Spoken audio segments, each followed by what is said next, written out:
আসসালামু আলাইকুম। OnePlus 12 এইটার ক্যামেরা টেস্ট মূলত আজকে আমরা দেখব। এখানে তিনটা ক্যামেরা ব্যবহার করছে OnePlus। এইটা হচ্ছে এটা টেলিফোটো ক্যামেরা, এইটা 64 মেগাপিক্সেলের একটা ক্যামেরা। এটা হচ্ছে ওয়াইড ক্যামেরা বা মেইন ক্যামেরাও বলতে পারি। এইটা হচ্ছে একটা 50 মেগাপিক্সেলের লেন্স। এটাতে আপনি সর্বোচ্চ 8K 24 fps ভিডিও করতে পারবেন। আলট্রাওয়াইড ক্যামেরা এটা 48 মেগাপিক্সেলের, এইটাতে আপনি সর্বোচ্চ 4K 30-60 তে করতে পারবেন। সামনে ব্যবহার করা হয়েছে একটা 32 মেগাপিক্সেলের সেন্সর এবং এইটাতে আপনি সর্বোচ্চ ব্যবহার করতে পারবেন ভিডিওর ক্ষেত্রে 4K 30 ফ্রেম। তো আজকে আমরা চেষ্টা করবো প্রত্যেকটা মুডের ভিডিও দেখার এবং এর সাথে কিছু ফটো দেখবো যে আসলে 2025 সালে আপনি যদি OnePlus 12 নিতে চান এইটা ভিডিও ফটোর জন্য আসলে কেমন হবে। OnePlus 12 এর সামনের ক্যামেরায় আপনি সর্বোচ্চ রেকর্ড করতে পারবেন 4K 30 fps এ। আমরা এখন 4K 30 fps রেকর্ড করতেছি। এখানে আসলে সামনের যে ক্যামেরাটা আছে এই ক্যামেরাটায় আপনি বেশ ভালো মানের ভিডিও পাবেন। 4K রেজুলেশন অবশ্যই বেটার, পেছনে আমরা জানি যে 8K তে রেকর্ড করতে পারে এবং এইটা আমার মনে হয় সন্তোষজনক আছে।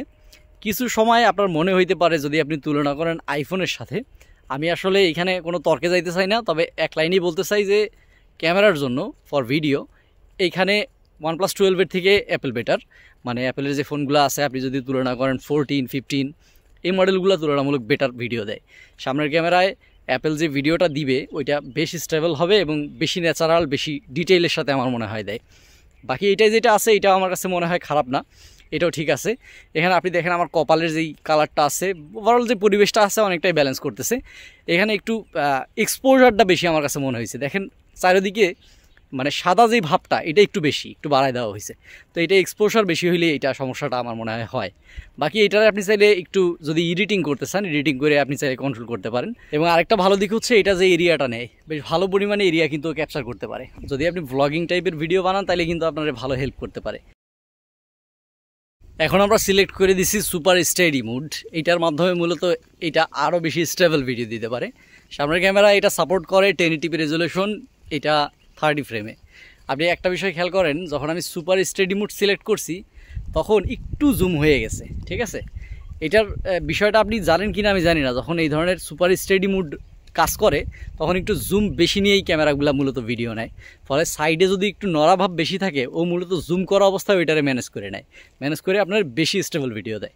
তো এরকম একটা কোয়ালিটি পাবেন এটার যে সুপার স্টেবল ভিডিও মুড ওইটাতে। OnePlus 12 এর সামনের ক্যামেরায় আপনি আলট্রা স্টেডি মুডে ভিডিও করতে পারবেন।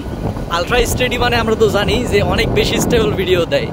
এটা 720p 30 এবং 1080p 30 সম্ভব। এটা সামনের ক্যামেরার ক্ষেত্রে, পেছনের ক্যামেরায় অবশ্যই এটা 60 ফ্রেম 1080p রেজুলেশনে 60 ফ্রেমে করতে পারবেন।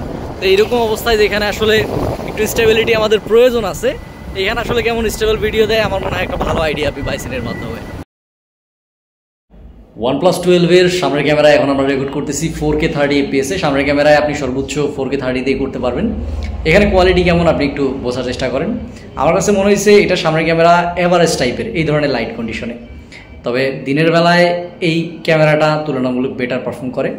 বেশিরভাগ ক্যামেরায় আপনি সিংহভাগ ক্যামেরা দিয়ে এটা দেখবেন যে রাতের বেলায় লো লাইটে মূলত ভিডিও কোয়ালিটি তো ভালো আসে না, দিনে একটু ভালো আসে এবং এটা স্বাভাবিক। তো এরকম একটা কোয়ালিটি পাবেন এটার সামনের ক্যামেরায় 4K 30 fps এ। OnePlus 12 এর যে আলট্রাওয়াইড লেন্স আছে এটাতে এখন আমরা রেকর্ড করতেছি 4K 60 fps এ। এটাই হচ্ছে এটার সর্বোচ্চ রেজুলেশন। প্রত্যেকটা লেন্সই আমরা জানি যে 4K তে রেকর্ড করতে পারে। এখন 4K তে রেকর্ড করলেই হবে না, 4K রেজুলেশন কতটুকু ভালোভাবে দিতে পারে এটা গুরুত্বপূর্ণ। তো আলট্রাওয়াইড আমরা জানি এরিয়া বেশি নেয়, এটার যে লেন্সটা আছে লেন্সটা আমার কাছে বেশ ভালো মনে হয়েছে। এখন বাকি আপনাদের বিচার যে আসলে আলট্রাওয়াইড লেন্সটা আপনার জন্য পারফেক্ট হবে কিনা। এটার যে ওয়াইড ক্যামেরা আছে এটাতে 4K এর পাশাপাশি 8K তেও রেকর্ড করা সম্ভব, যদিও এখন আমরা 4K 60 তে রেকর্ড করতেছি।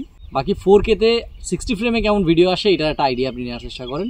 আশা করি এটা আপনারা হতাশ করবেন। আমি একটু স্টেবিলিটি বোঝানোর জন্য একটু হেঁটে দেখাবো। নর্মাল যে স্টেবল ভিডিও আছে এটা এরকম আসবে। আর যদি আপনি আরও বেশি স্টেবল চান, সুপার স্টেডি চান, তাহলে এটা আপনি চাইলে যে 1080p রেজুলেশনে সিলেক্ট করে একটা অপশন আছে আমি আপনাদের দেখাই দিচ্ছি, এটার মাধ্যমে আপনি চাইলে এটা করতে পারেন। এখানে আপনি অনেক ভালো মানের স্টেবল ভিডিও পাবেন। OnePlus 12 এ 3x অপটিক্যাল জুম হয়। অপটিক্যাল জুম আমরা জানি সবসময় বেশি বেটার। তো অপটিক্যাল জুমেও আপনি চাইলে 4K 60 তে রেকর্ড করতে পারবেন। এখন মূলত 4K 60 তে রেকর্ড হচ্ছে। ভয়েসটা কেমন আসছে, ওভারঅল কন্ডিশন কেমন আসতেছে এটা আপনি একটা ভালো আইডিয়া পাবেন। আমার মনে হয় OnePlus আপনারা হতাশ করবে না। OnePlus এর দুর্নাম মূলত হয়েছিল ডিসপ্লে ইস্যুর কারণে। তো ওই বিষয়টা চিন্তা করলে আসলে OnePlus 12 আপনি কিন্তু নিতেই পারেন। তো এরকম একটা কোয়ালিটি এটা টেলিফোটো লেন্সে আপনি পাবেন 2025 সালে। OnePlus 12 এর মেইন ক্যামেরাতে আমরা এখন পোর্ট্রেট মুডে ভিডিও করতেছি, এটার যে সিনেম্যাটিক মুডের ভিডিও। এটা কিন্তু পেছনের ক্যামেরায় খুব সুন্দরভাবে কাজ করে, অ্যাকুরেসির সাথে কাজ করে। এইটাই আমরা একটু স্টেবিলিটি আপনাদের বোঝানোর চেষ্টা করি যে কেমন স্টেবল ভিডিও দেয়। আর নর্মাল অবস্থায় যদি সামনে সাবজেক্ট না থাকে এখন কিন্তু একদম নর্মাল ভিডিও হয়ে গেছে, মানে এটা বোঝা যায় না যে আসলে কী মুডের ভিডিও। আর একটা মজার বিষয় হচ্ছে এখানে কিন্তু আপনি জুমও করতে পারবেন সর্বোচ্চ 10x পর্যন্ত, যেটা বেশ চমৎকার একটা বিষয়। এই জায়গাতে যদি আপনি একটু লক্ষ্য করেন, এইখানে কিন্তু এটা এখন পোর্ট্রেট মোডে ভিডিও হচ্ছে, তো এখন কিন্তু পোর্ট্রেট মনে হচ্ছে না, কিন্তু আমি যখন জুম করব এটা কিন্তু আস্তে আস্তে পোর্ট্রেটে পরিণত হবে। এখনই কিন্তু পোর্ট্রেট হয়ে গেছে, সজীবরে অনেকটা নিয়ে নিছে, এখন কিন্তু পোর্ট্রেট মুডটা মনে হচ্ছে যে আসলে আরও ভালোভাবে কাজ করতেছে। 10x জুমে সজীবরে বেশ ভালোভাবে নিছে, যদিও এখানে ডিটেলের ঘাটতি আছে আপনি বুঝতে পারবেন, তবে পোর্ট্রেটটা কাজ করতেছে। তো খুব কম ক্যামেরায় আছে যেটাতে আসলে 10x পোর্ট্রেট দিতে পারে। আমি যদি 2.4x রাখা অবস্থায় সজীবের দিকে আগায় যাই এবং এইখানে দেখেন আমি এবার 1x চলে যাব, 1x অবশ্যই দুর্দান্ত। তো আমার পরামর্শ, যদি আপনি ভিডিওটা করেন 1x অথবা 2x রেখে ভিডিওটা করবেন। 2x এজ ডিটেকশনের সমস্যা হচ্ছে আমি দেখতে পাচ্ছি, 3x হালকায় হচ্ছে, তবে 1x অবশ্যই বেটার, 1x সবচেয়ে বেস্ট। OnePlus 12 ফটো কেমন হয় এটা একটু দেখার চেষ্টা করি আমরা। এখানে আমি দিন এবং রাত দুই সময়েরই ছবি আপনাদের দেখাবো একটা ভালো আইডিয়া নেওয়ার জন্য। এই ডিভাইসের প্রত্যেকটা লেন্সই নাইট মোড আছে, ফলে এখানে একটা ভালো ফটো আপনি আশা করতেই পারেন। আমি এখানে বিভিন্ন মুডের ফটো আপনাদের দেখাই দিচ্ছি, আলট্রা ওয়াইড, ওয়াইড এবং টেলিফটো, তিনটা মুডই।